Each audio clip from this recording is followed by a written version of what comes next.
Assalamualaikum warahmatullahi wabarakatuh. Bagaimana kabarnya anak-anakku semua?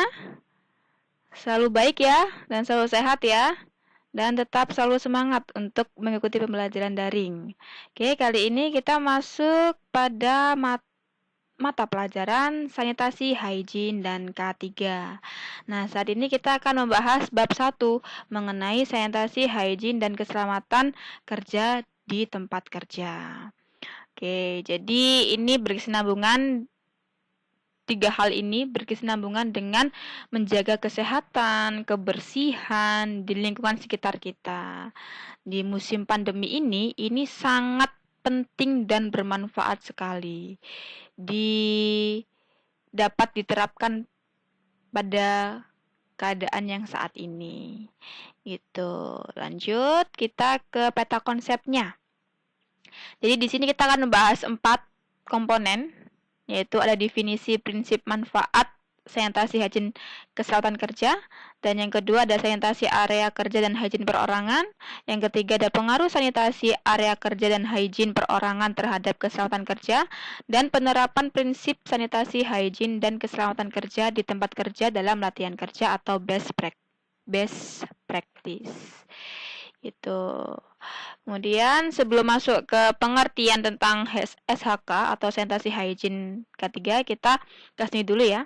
Jadi menurut Undang-Undang Republik Indonesia Nomor 10 Tahun 2009 tentang kepariwisataan, industri pariwisata adalah kumpulan usaha pariwisata yang saling terkait dalam rangka menghasilkan barang dan atau jasa bagi pemenuhan kebutuhan wisatawan dalam penyelenggaraan pariwisata. Saat ini, industri pariwisata seperti hotel dan restoran semakin berkembang. Industri tersebut menuntut suatu penciptaan suasana yang nyaman dari berbagai aspek untuk diberikan atau ditawarkan sebagai suatu produk kepada wisatawan atau pelanggan. Contohnya ini, industri pariwisata seperti hotel menjual 2 produk utama, yaitu produk nyata atau tangible product dan produk tidak nyata atau intangible product. Nah, seperti kamar hotel, restoran, spa, dan berbagai fasilitas hotel lainnya itu merupakan termasuk produk nyata. Sedangkan kenyamanan, layanan, dan suasana itu termasuk produk yang tidak nyata. Jadi intinya kalau produk nyata itu yang bisa kita lihat. Ya, ini ya, yang bisa kita lihat seperti kamar ini ya. Kalau produk tidak nyata itu yang bisa kita rasakan seperti kenyamanan, layanan, suasana keramah tamahan dan sebagainya. Tuh. Kemudian hotel memiliki standar tersendiri untuk produk nyata seperti tipe kamar hotel berdasarkan fasilitas kamar atau jumlah tempat tidur. Khusus untuk produk tidak nyata, hotel memiliki standar yang harus ditekankan kepada setiap karyawan dalam memberikan layanan kepada pelanggan sebagai salah satu jasa yang siap dinikmati. Contohnya pada bagian dapur dari restoran hotel tentang kesehatan dan kebersihan atau sanitasi hygiene dalam pengelolaan makanan serta pemeliharaan lingkungan hotel yang sehat, bersih, dan asri.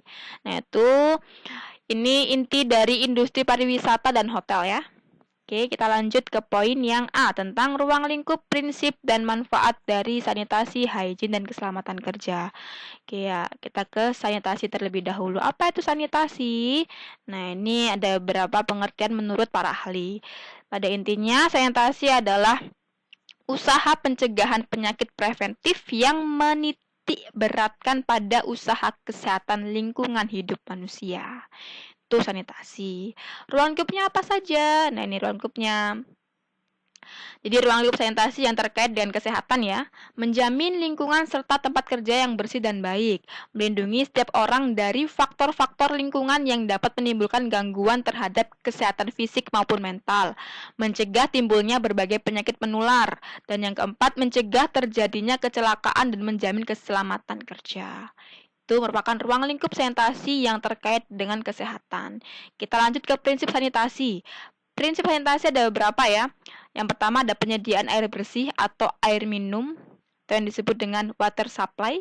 Kemudian ada pengelolaan sampah atau refuse disposal. Ada yang ketiga pengolahan makan dan minuman atau food sanitation. Yang keempat ada pengawasan atau pengendalian serangga dan hewan pengerat atau insect and rodent control, meliputi cara pengendalian vektor. Dan yang kelima, kesehatan dan keselamatan kerja. Itu bagian-bagian yang merupakan dari prinsip sanitasi. Nah, di dalam satu bagian itu, ini ada penjelasan sedikit ya, apa itu penyediaan air, apa itu pengolahan sampah, apa itu pengolahan makanan minuman, apa itu pengawasan, pengendalian serangga dan hewan pengerat, dan apa itu kesehatan dan keselamatan kerja. Bisa kalian pahami ya nanti ya. Nah, ini. Oke, lanjut.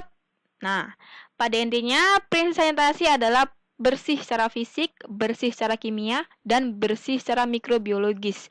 Jadi tujuan sanitasi adalah memperbaiki, mempertahankan, dan mengembalikan kesehatan yang baik pada manusia, memaksimalkan efisiensi produksi serta menghasilkan produk yang aman dan sehat serta sehat dari pengaruh bahaya hazard yang dapat menyebabkan penyakit bagi manusia. Itu prinsipnya.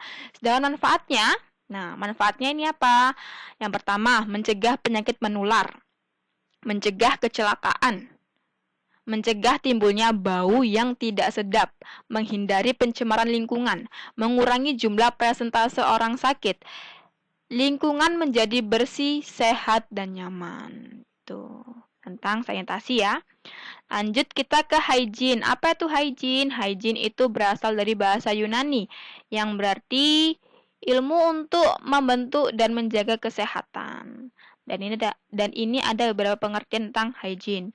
Pada intinya, hygiene adalah merupakan aspek yang berkenaan dengan kesehatan manusia atau masyarakat yang meliputi semua usaha serta kegiatan untuk melindungi, memelihara, dan mempertinggi tingkat kesehatan jasmani ataupun rohani, baik perorangan maupun kelompok masyarakat. Jadi hygiene ini lebih ke menjaga kebersihan, menjaga kesehatan, tapi dia lebih ke individu. Tuh. Nah, ini untuk prinsip hygiene. Ada dua ya, ada hygiene perorangan dan hygiene makanan dan minuman. Sedangkan di poin yang kedua, ini ada di dalamnya masih ada prinsip wadah, kadar air, prinsip edible part, prinsip pemisahan, prinsip panas, prinsip alat bersih, dan prinsip handling. Tuh. Lanjut, kita ke manfaat hygiene tempat kerja. Manfaatnya apa? Nah, ini ada manfaatnya ya. Di dalam bekerja, hidup lebih disiplin. Kebersihan diri dan lingkungan selalu terjaga. Dapat hidup sehat dan lebih percaya diri. Hidup penuh berarti untuk orang lain dan membuat nyaman dan aman. Itu. Jadi pada dasarnya hygiene sanitasi ini menjaga lingkungan di sekitar kita. Jaga kebersihan kita, kesehatan kita. Nah, ini sangat bermanfaat sekali, apalagi di keadaan pandemi sekarang. Ini sangat bermanfaat sekali sanitasi hygiene ini.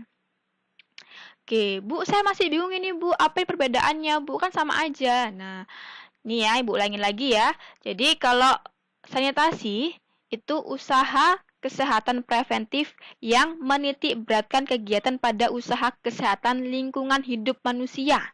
Ya, di garis bawahi ya, kalau sanitasi ini di lingkungan hidup manusia, jadi di lingkungannya orang banyak orang. Sedangkan hygiene itu merupakan usaha kesehatan preventif yang menitik beratkan kegiatannya pada usaha kesehatan individu. Itu.